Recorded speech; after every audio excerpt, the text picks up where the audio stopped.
South Africa's super detective shares his life and his most famous cases.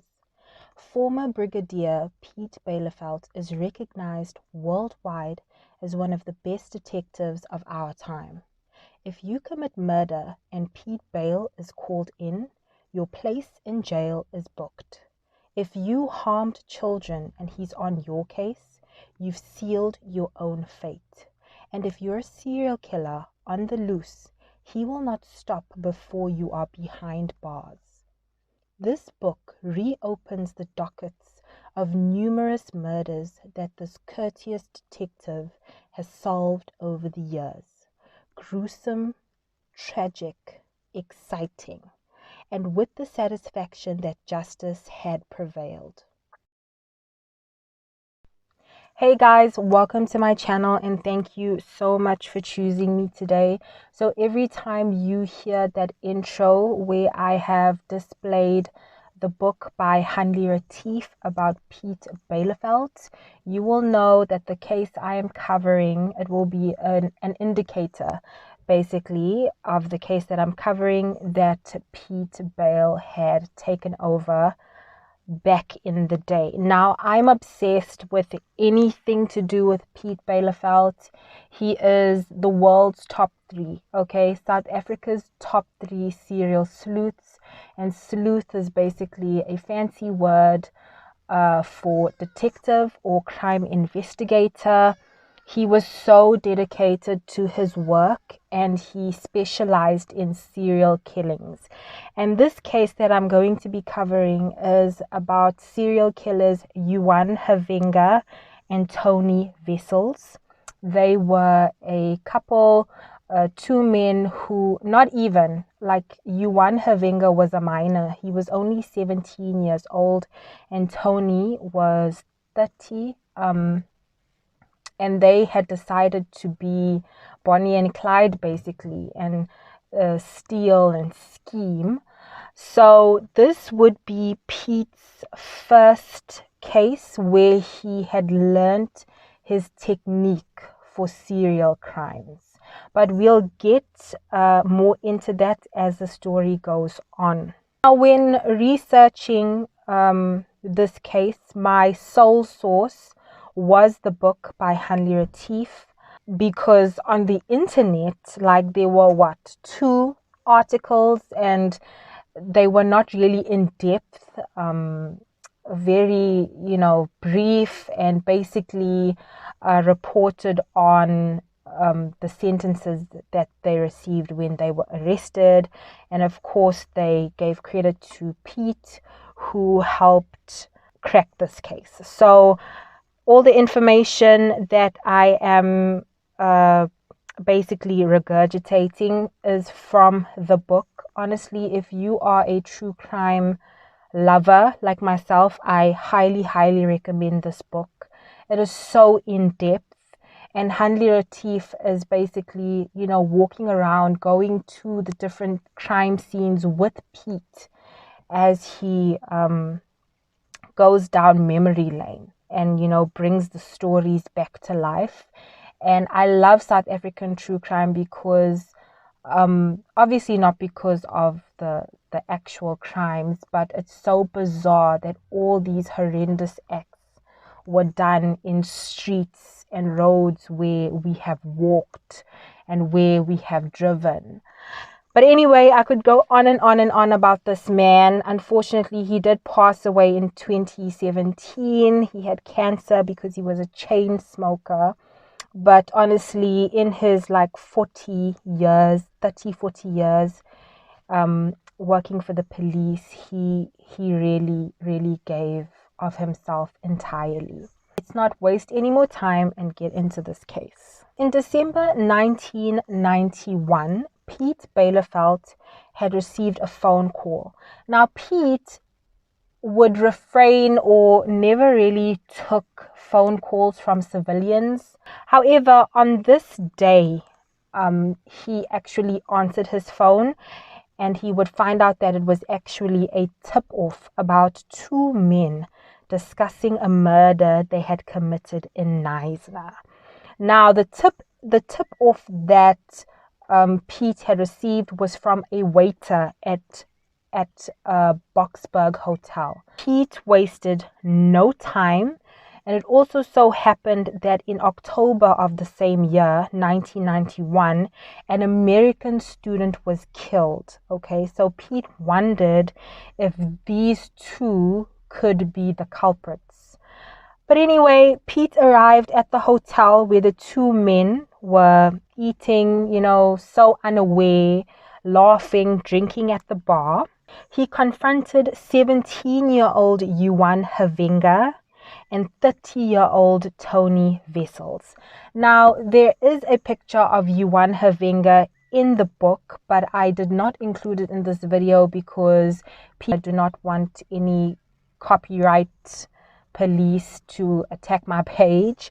So I will describe Juan. He had like a mini bob, you could tell he was blonde from the picture because it's a black and white picture, and he had the body of like a swimmer. He was a slim guy, young guy. He was only 17 years old. Tony Wessels, though, did not have any pictures in the book, but he was described to be macho and bald and, rough, quite the opposite of what Juan Havenga looked like. Pete wasted no time. He arrested them on the spot. When they checked their car was searched, and 3 knives, an axe, and revolver were found in their filthy car. And this was a jackpot for Pete. Now, Pete could tell from Juan's mannerisms that he was gay. Juan had a softer demeanor in comparison to Tony's macho appearance. When Pete had gotten into the interrogation room with Juan, it was such an easy job for Pete. Juan was so under pressure. He was so intimidated that he cracked within seconds of speaking to Pete. He was bursting into tears and he confessed to everything. Now, Juan is from Durban. Juan and Tony had met at a gay bar. So once they met, I guess it was like, a house on flames, or however that saying goes, and they had plotted to steal and scheme, rob people. Now, the intention was supposed to be to rob only, but for some reason, their crimes ended up escalating to actual murders. They didn't just rob, they started murdering people. Through Juan's confessions, Pete would learn that the couple were indeed the killers of the American student who was murdered in October of 1991. Once Pete was done with Juan, he focused his attention onto Tony. Now, the men were interrogated separately so that it can't be said that one had influenced the other's testimony or confession. Tony was actually a former railway policeman in Johannesburg. When Pete, approached Tony, he started off by telling him that, Juan has confessed to everything, so don't even bother lying or making up stories.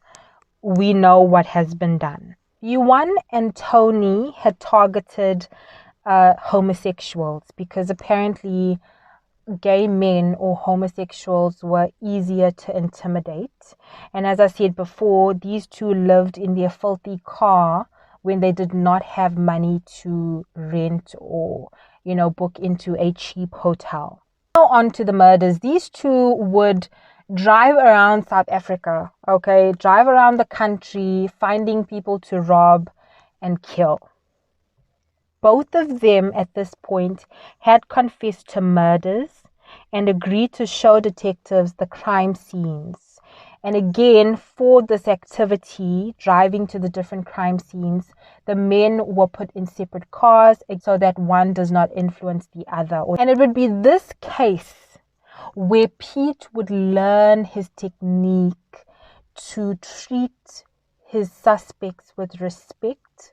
Pete also referred to his suspects as clients. Pete had established his serial killer technique to gain their trust. That was the key. That was the key that would unlock all secrets when you work towards gaining their trust. In the book, Byleveld, Dossier of a Serial Sleuth, Pete says, I hit them on the soft spots. If you don't win their trust, you have very little chance of solving the case. If the suspect needed a cigarette, he would offer him one. If the suspect needed to see a loved one, he would drive them there, all in the name of gaining their trust so that he would get a full-on confession. And this technique worked like a charm, because this particular serial killer would end up bringing out so much information. They would be overflowing. All of their dark secrets would come out, even to a point where they would reveal murders they had committed that the police did not even know about yet. In Neisner, in October 91, this was the case of Edward Perlmutter, the American student. They hid in the bushes. Detectives found Edward Perlmutter's underwear in a tree and clothes as well. The men denied raping him, but the possibility was not excluded during their trial. Now, they had robbed Edward, holding him at gunpoint, and finally strangling him to death. And in the book, it emphasizes on how hidden Edward's body was. They literally did the deed and left him there. And if it wasn't for Tony and Juan actually leading detectives to the crime scene, to the body, Edward's body may have probably never been found. That's how deep he was in the woods or the hiking trail where he was stopped and killed. His body was severely decomposed in the forest where he was found.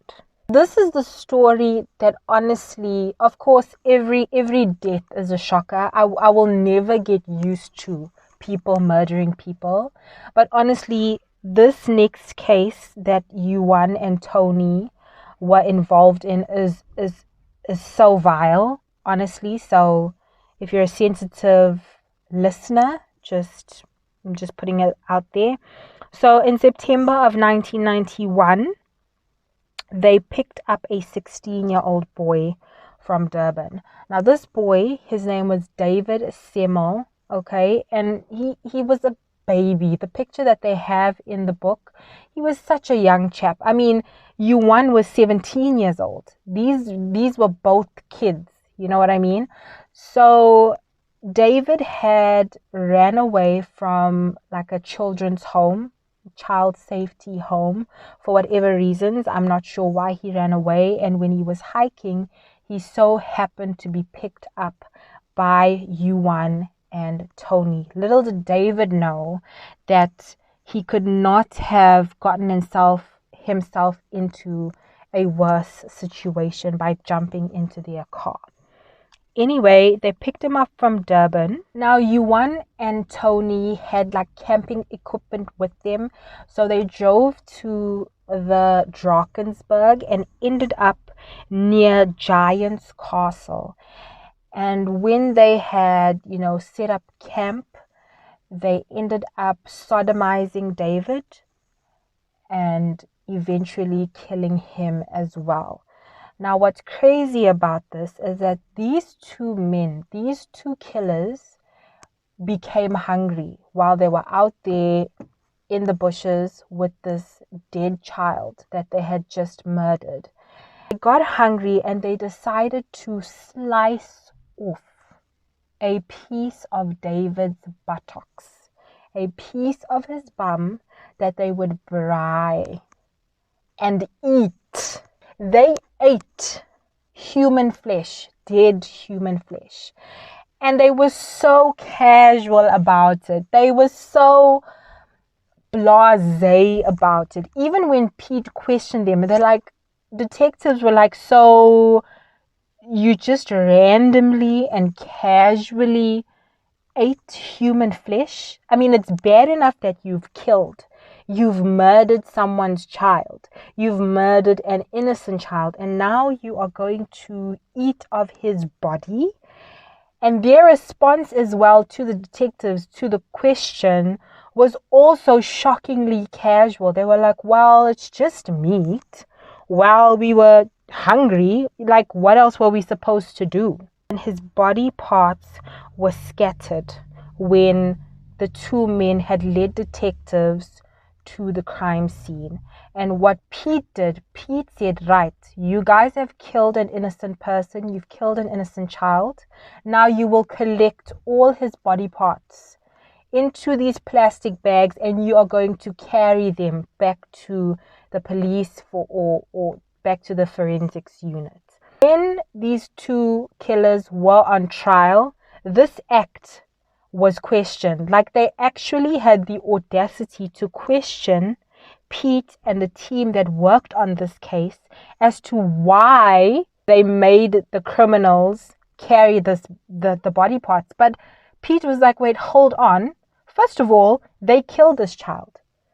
If they are the killers, there's no way Pete is going to allow his team to carry the body parts. Why should his team carry the body parts when the killers can do so? They must go on with their walk of shame carrying this child that they murdered. It only seemed right for Pete to do that. There was no way he was going to carry the body parts.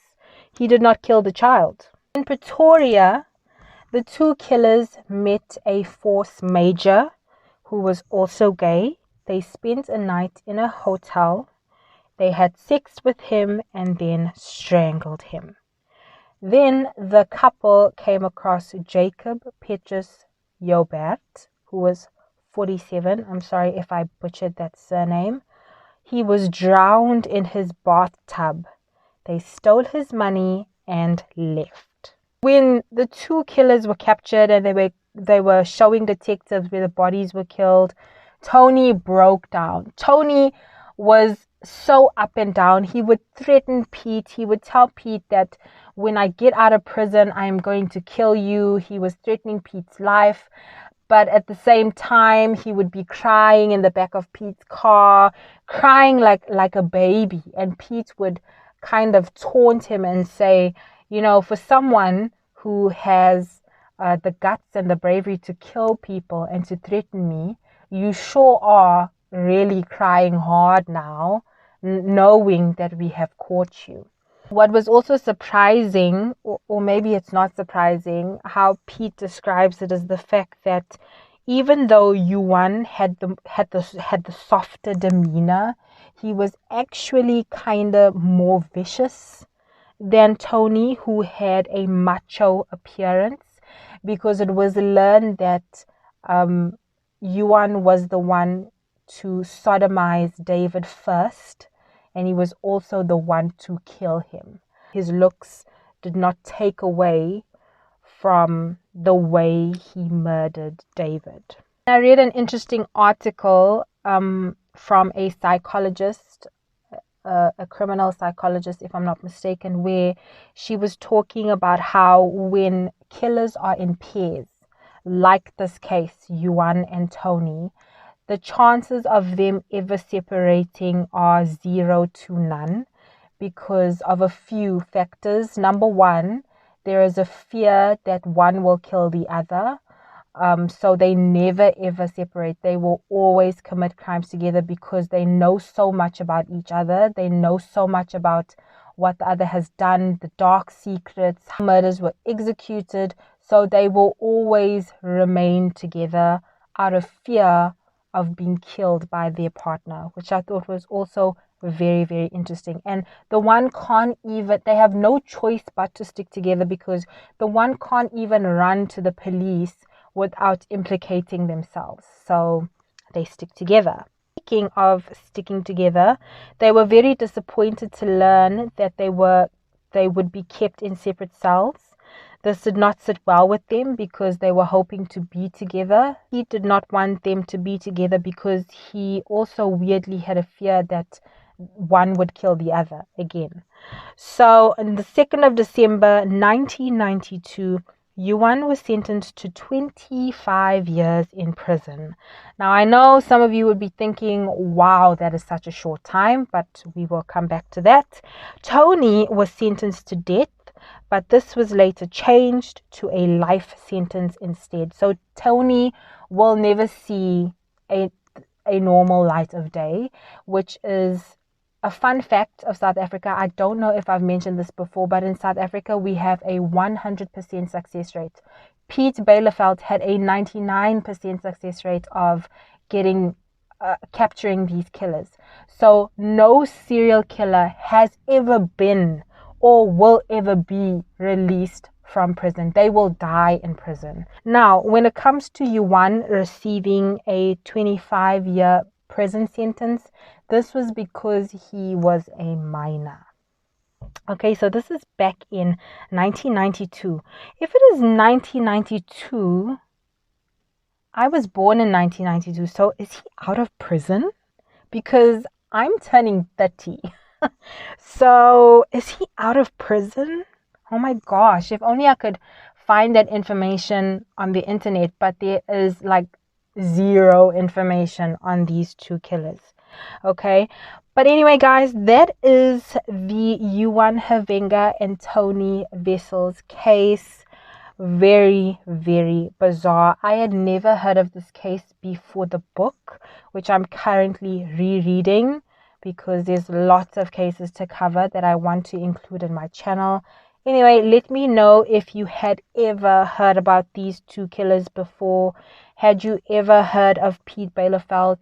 Let me know what you think in the comment section. Give this video a thumbs up if you enjoyed. And with that being said, I will see you in my next video. Cheers.